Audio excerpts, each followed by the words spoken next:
Hello friends, आज हम IC 14 regulations of insurance business का थर्ड चैप्टर करेंगे। हमारा थर्ड चैप्टर है IRDA and it's licensing functions.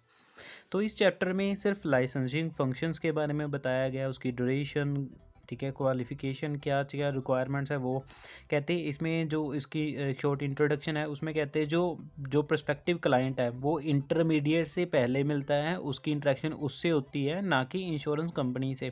First वो इंटरमीडिएट से मिलेगा, देन इंश्योरर से मिलेगा, इंश्योरेंस कंपनी से। तो जो IRDA है 1999 है। इंटरमीडिएरीज कौन कौन है? इंटरमीडिएरीज कहते हैं इंक्लूड इंश्योरेंस ब्रोकर्स, री insurance brokers, insurance consultants, surveyor's and loss assessors. कहते हैं फिर जो एजेंट हैं या कॉरपोरेट एजेंट हैं उसको इंटरमीडियरीज या इंश्योरेंस इंटरमीडिएट उसको इंक्लूड नहीं करते, बट फिर भी कन्वेंशनल सेंस में उसको इंटरमीडिएट ही कंसीडर किया गया है। ठीक है, हमारे लर्निंग आउटकम है यहाँ पे अराउंड 11 है ये। ठीक है, तो वन बाय वन करके ये पढ़ेंगे। कहते लुक एट द सिनेरियो। कहते हैं जब एक एजेंट है वो इंश्योरेंस सेल करता है, बेचता है, तो ठीक है वहाँ पे कुछ सेल पिचेस होती हैं। ठीक है, तो how insurance agent mis sell insurance, और जो एजेंट है उस इंश्योरेंस को कैसे सेल करता है, मिस सेल करता है। ठीक है, तो कुछ स्टैंडर्ड्स पिचेस हैं। ठीक है, एक पिचेस होती हैं वो बनाता है अपनी, जो उसको इंश्योरेंस पॉलिसी को सेल करने के लिए, but keeping these in mind and avoid miss selling of insurance. तो जो मिस सेलिंग इंश्योरेंस वाली है वो नीचे एग्जांपल दी गई है। तो कहते कीप दीज इन माइंड, तो इसको दिमाग में रखो और avoid miss selling of insurance, इसको अवॉइड करो। एक कहता है mutual fund with free insurance. वो कहता है कुछ एजेंट होते हैं, ट्रेडिशनली होता है कि जो इंडियंस हैं उनका लव है कि हाँ जी ये इंश्योरेंस है जो टैक्स सही सेवी डिवाइस है।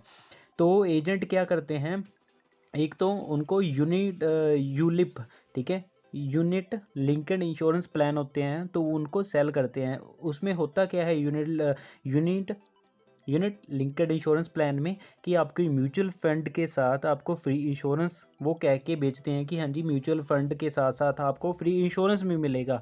कौन बोलता है? एजेंट। वो अपनी मिस सेलिंग करते हैं, ठीक है, गलत पिचेस बनाते हैं। But unit linked insurance plan में कहते हैं वो उसको हम हमारे पास म्यूचुअल फंड के 4 to 6 टाइप्स होती हैं जिसमें हम चूज़ कर सकते हैं कि हमने किस में इन्वेस्ट करना है। ठीक है, हम 100% इक्विटी में भी अपना इन्वेस्ट कर सकते हैं और 100% इन्वेस्ट कर सकते हैं हम डेबिट सिक्योरिटीज़ में भी। ठीक है, जो पॉलिसी होल्डर है उसको बताया ये जाता है कि हाँ जी आपको एक इन्वेस्टमेंट प्लान मिल रहा है प्लस फ्री इंश्योरेंस मिल रही है, बट कहना क्या है, but there is no free lunches. But कहते कि यहाँ पे फ्री कुछ नहीं है। ठीक है, तो क्या है, जो मोर्टेलिटी है चार्जेस इज लेविड। तो जो मोर्टेलिटी चार्जेस हैं उसमें वो ऐड ऑन किए जाते हैं, वो कलेक्ट किए जाते हैं कंपनी के द्वारा। तो यहाँ पे इंश्योरेंस इज़ंट फ्री, तो इंश्योरेंस फ्री नहीं है। If the agent says it is, अगर एजेंट बोलता भी है तो वो क्या है कि हाँ जी कुछ भी चीज़ फ्री नहीं है, इज़ंट फ्री। ठीक।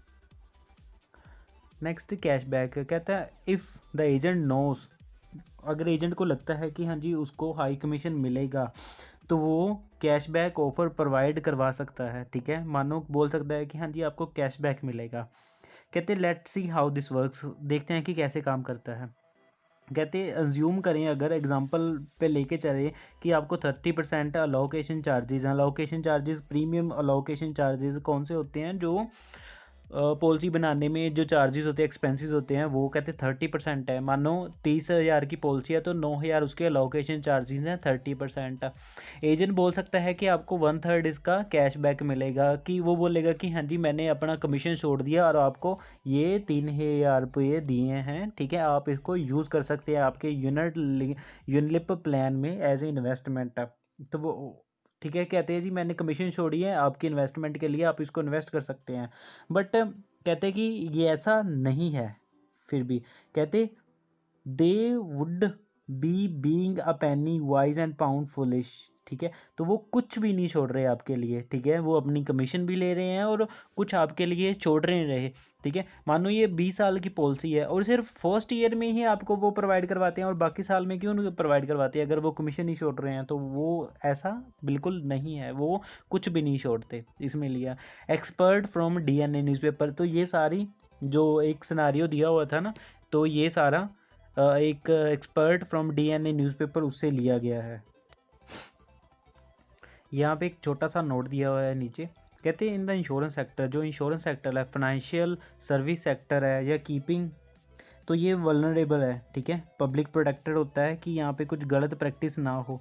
तो जो अनफेयर प्रैक्टिस है, वो जो सिनारियो है इंश्योरेंस का, उसको जो इंश्योरेंस कंपनी में इंक्रीज़ कर सकती है, इंटरमीडिएट्स में, इंश्योरेंस प्रोडक्ट में या सर्विस कंपटीशन, वो सर्व कंपटीशन इन द बिजनेस। तो अनफेयर प्रैक्टिसेस की वजह से क्या होएगा, इंश्योरेंस कंपनीज में प्रोडक्ट रिगार्डिंग या कुछ भी कंपटीशन इंक्रीज हो सकता है, ठीक है, ज़्यादा कुछ हो सकता है। तो इसलिए आईआरडी रेगुलेशन बने हैं जो इंटरमीडिएट्स को एड्रेस करते हैं, उनके इश्यूज़ जो पॉइंट ऑफ सेल से रिलेटेड होते हैं। पॉइंट ऑफ सेल्स मीन्स जो इंश्योरेंस सेल करते हैं। तो तुम्हारा फर्स्ट आउटकम है understand the code of conduct applicable to the intermediaries, agents, corporate agents and broker. तो इसमें ये बताया गया है जो हमारे पहले आउटकम से हमें सीखने को मिलेगा वो है कि हमें ब्रीफ कंपैरिजन और एक्सप्लेनेशन आईआरडीए रेगुलेशन के बारे में मिलेगी, जो डिफरेंट इंटरमीडिएट्स का है। इंटरमीडिएट्स यहाँ पे दिए हुए हैं जैसे TPA, insurance agents, corporate agents, brokers, ठीक है, surveyor's, TPA, web aggregators, insurance repositories, insurance marketing firms, ये सब कुछ वो दिए हैं जो कहते हैं हम नेक्स्ट सेक्शन में करेंगे।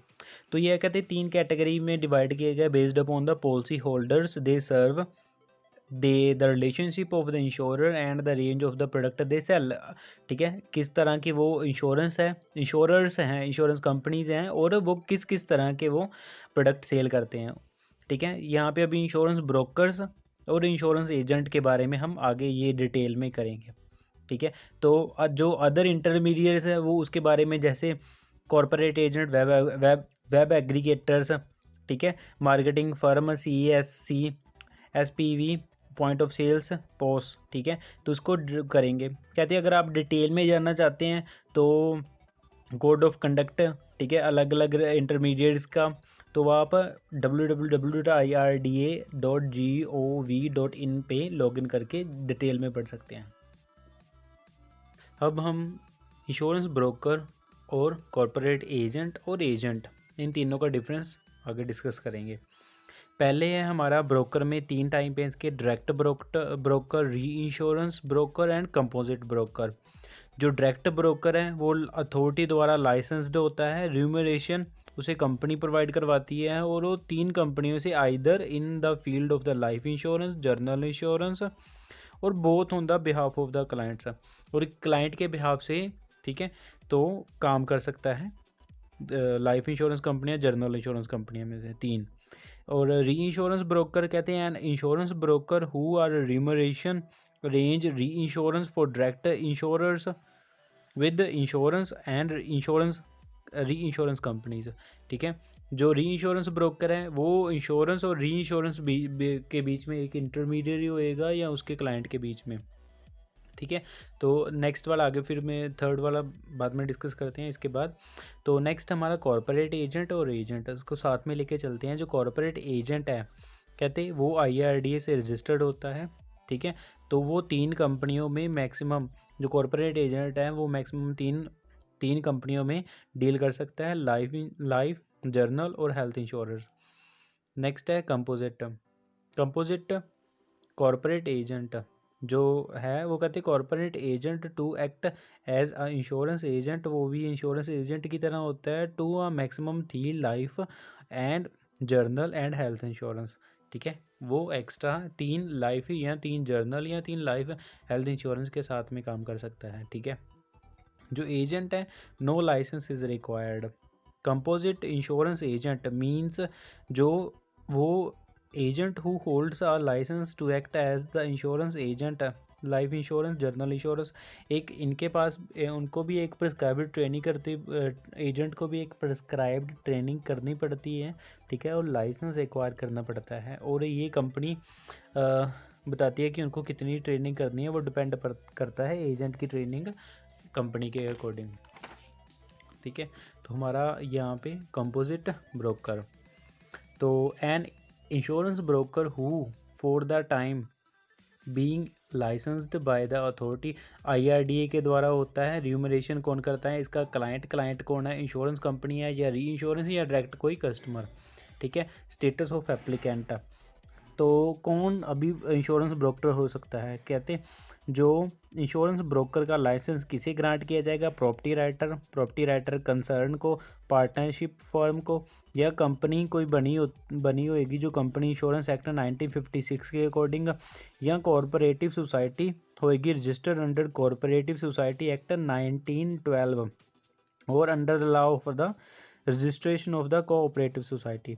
यहाँ तो कहते कोई पर्सन होएगा recognised by the authority by the act as a insurance broker, ठीक है। तो अभी कॉरपोरेट एजेंट कौन है? कोई फर्म हो सकती है, कोई कंपनी हो सकती है जो 1956 के एक्ट के अकॉर्डिंग फॉर्म बनी हो, ठीक है। कोई बैंक हो सकता है, ठीक है, जो क्लोज ए के अकॉर्डिंग सेक्शन 2 के अकॉर्डिंग बना हो, ठीक है। Corresponding new bank as a defined as a clause और सब क्लोज ये लिखा है सेक्शन 5 के अकॉर्डिंग। Banking company act 1949 10 of 1949 of. कोई रीजनल रूरल बैंक हो, ठीक है। कोई कॉरपोरेटिव सोसाइटी, वो भी है कॉरपोरेट एजेंट का काम कर सकती है। पंचायत जैसे विलेजेस, गांव की, लोकल अथॉरिटी वहाँ की, ठीक है। और non government organisations, micro loan lending finance organisations cover under the corporative society act 1912 और नॉन बैंकिंग फाइनेंशियल कंपनीज, ठीक है। तो जो एजेंट है, agent has left the matter to the decide by the insurer, ये इंश्योरेंस कंपनी पे decide होता है कि वो उसको कितनी क्वालिफिकेशन का ये चाहिए एजेंट की रिक्रूटमेंट के लिए, ठीक है। नेक्स्ट जो कॉरपोरेट एजेंट है, कहते हैं any other institutions organisations applications authority approve करती है कॉरपोरेट एजेंट, मिनिमम नेटवर्थ उसकी 50 लाख होनी चाहिए, 50 लाख 50 लाख, ठीक है। उसकी नेटवर्थ 50 लाख।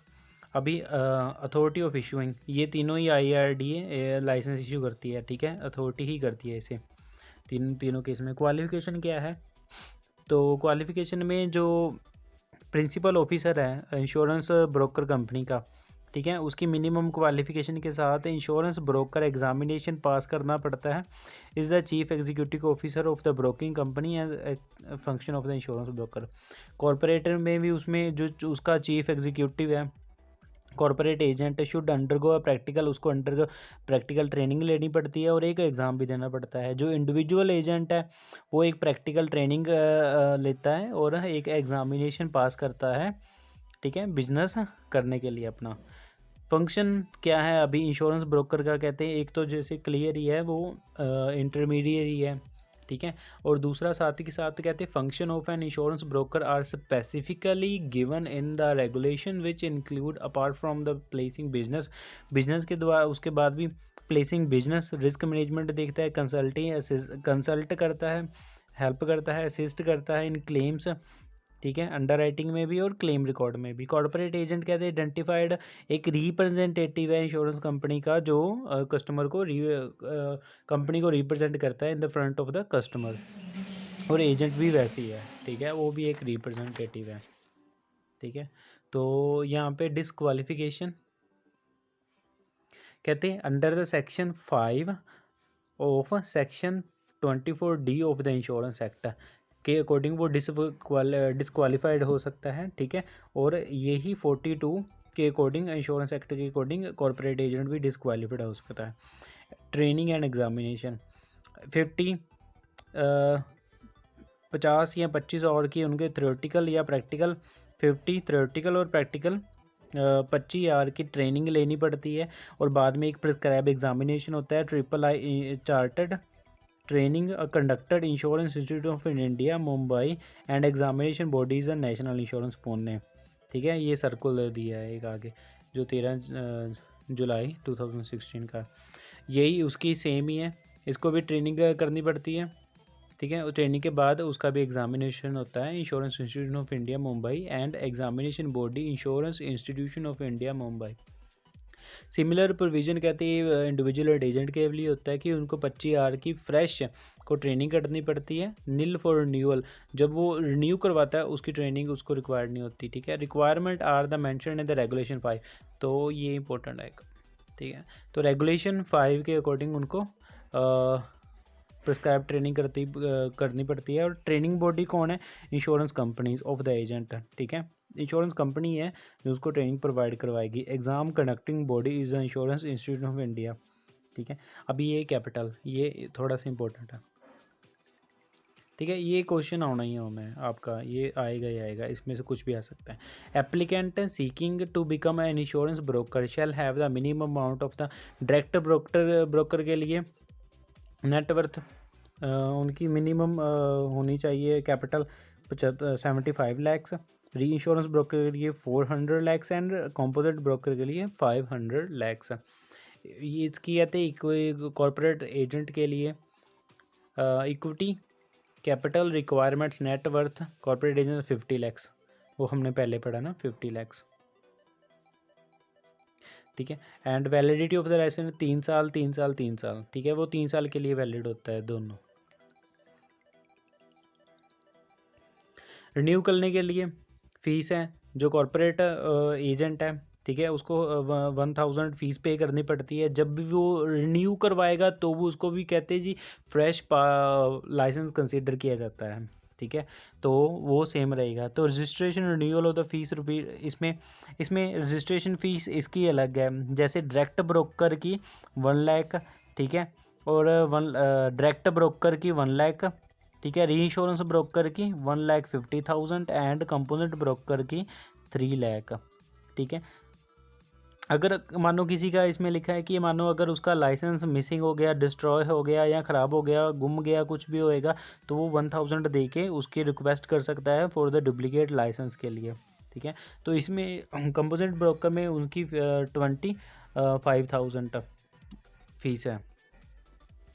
अभी इसमें एक cancellation and suspension of the license of the certificate है। तो अथॉरिटी कौन है? IRDA रेगुलेशन 49 एंड 50 के अकॉर्डिंग उनके पास पावर है कि वो सस्पेंड कर सकती है लाइसेंस को, कैंसिल कर सकती है, ठीक है, under the regulation of 49 and 50। तो और कॉरपोरेट एजेंट में रेगुलेशन 11 के अकॉर्डिंग ये चीज़ें इंपॉर्टेंट हैं, ठीक है। रेगुलेशन 11 के अकॉर्डिंग डेजिग्नेटेड पर्सन जो होएगा वो उनका सर्टिफिकेट है जो कॉरपोरेट एजेंट का, वो कैंसिल कर सकता है, ठीक है। और एजेंट में insurance company, the designated person may cancel the certificate of an insurance agent if the insurance agent suffer at the time during the currency of the licence, ठीक है, under the subsection of 3 section of 42 हमने पहले भी पढ़ा है, cancel and disqualification, ये देखना, ठीक है। तो ये तीनों ही 42 में हैं, ठीक है, ये भी इम्पोर्टेंट है, ठीक है। तो ठीक है, तो इसके अकॉर्डिंग 42 के अकॉर्डिंग वो कैंसिल कर सकता है।